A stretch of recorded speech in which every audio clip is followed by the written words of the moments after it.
Assalamualaikum warahmatullahi wabarakatuh. Baiklah, kami dari kelompok 2 yang beranggotakan Yoza Jumitrayanti, Aktriani Kurnia Putri, Indah Zelita Putri, Fitra Eldia Hesti, dan Sinta Safridayanti.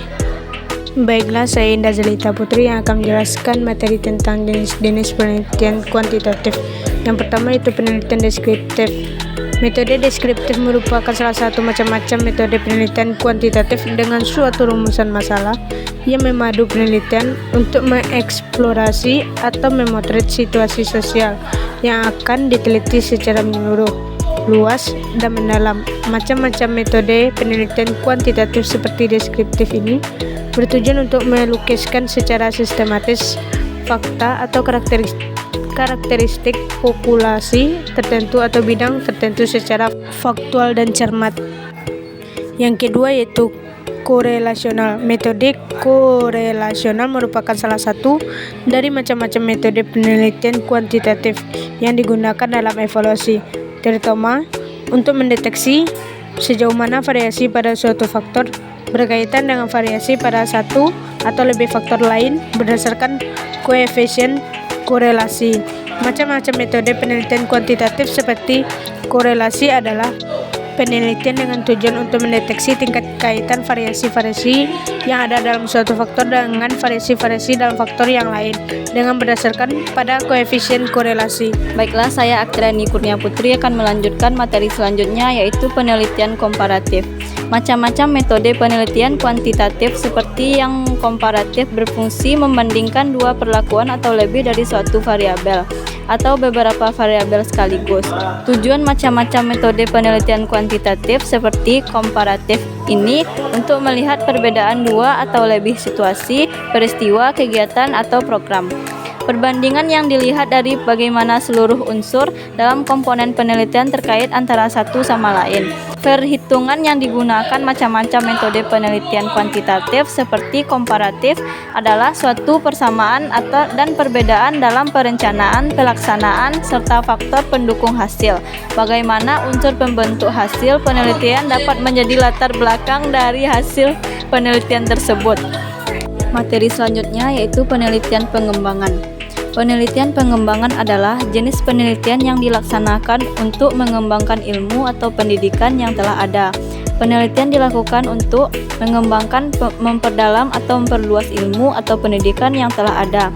Misalnya, penelitian tentang implementasi metode inquiry dalam pembelajaran IPS yang sebelumnya telah digunakan dalam pembelajaran IPA, atau penelitian tentang sistem penjaminan mutu atau quality asuransi dalam organisasi atau satuan pendidikan yang sebelumnya telah berhasil diterapkan dalam organisasi bisnis atau perusahaan. Baiklah, saya Sinta Safridayanti akan membacakan materi kelima yaitu penelitian tindakan. Penelitian ini adalah suatu bentuk penelitian refleksi diri melalui tindakan nyata dalam situasi yang sebenarnya. Tujuan adalah memperbaiki proses dan pemahaman tentang praktik-praktik pendidikan secara utuh, mengembangkan profesional dan meningkatkan hasil kegiatan. Tujuan penelitian ini menunjukkan implikasi yang harus diperhatikan. Pertama, penelitian tindakan harus dilakukan secara ilmiah sesuai konsep penelitian ilmiah. Kedua, harus melibatkan kelompok partisipasi sehingga dapat dilakukan kolaborasi. Ketiga, harus dilakukan untuk memperbaiki praktik pendidikan seperti keterampilan mengajar. Keempat, harus dilakukan untuk acuan melakukan refleksi diri. Aspek-aspek pokok penelitian tindakan ini ada 3, yaitu yang A, untuk memperbaiki praktik, yang B, untuk mengembangkan kemampuan profesional dalam arti mengembangkan pemahaman dan keterampilan baru para praktisi dalam praktik yang dilaksanakan. C, untuk memperbaiki keadaan atau situasi tersebut dilaksanakan. Inti dari penelitian tindakan ini adalah menekankan pada tindakan dalam tindakan tersebut dapat memperbaiki dan meningkatkan mutu pembelajaran judul. Selanjutnya materi ke-6 yaitu penelitian eksperimen.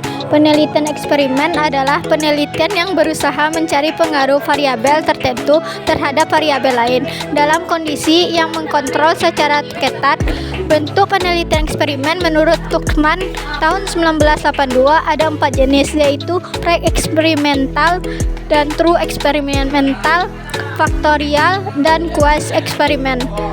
Berbeda dengan Tuchman, Sukmadinata tahun 2009 dalam bukunya menyatakan bahwa penelitian eksperimen berdasarkan variasi terdiri dari penelitian eksperimen murni, eksperimen kuasi, dan eksperimen lemah.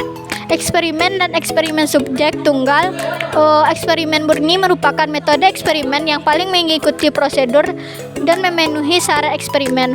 Dalam eksperimen murni, kecuali variabel independen yang akan diuji mempengaruhi terhadap variabel independen. Semua variabel dikontrol atau disamakan karakteristiknya. Dicari yang sama, sedangkan pada eksperimen semu, kuasi eksperimental, pengontrolan variabel hanya dilakukan terhadap satu variabel saja, yaitu variabel yang dipandangkan paling dominan. Eksperimen lemah merupakan metode penelitian eksperimen yang desain dan pelakunya seperti eksperimen, tetapi tidak ada pengontrolan variabel sama sekali. Eksperimen ini sangat lemah kadar validitasnya. Eksperimen jenis keempat adalah eksperimen subjek tunggal. Eksperimen subjek tunggal merupakan eksperimen yang dilakukan terhadap subjek tunggal. Dalam pelaksanaan eksperimen subjek tunggal, variasi berbentuk eksperimen murni, kuasi, dan lemah berlaku.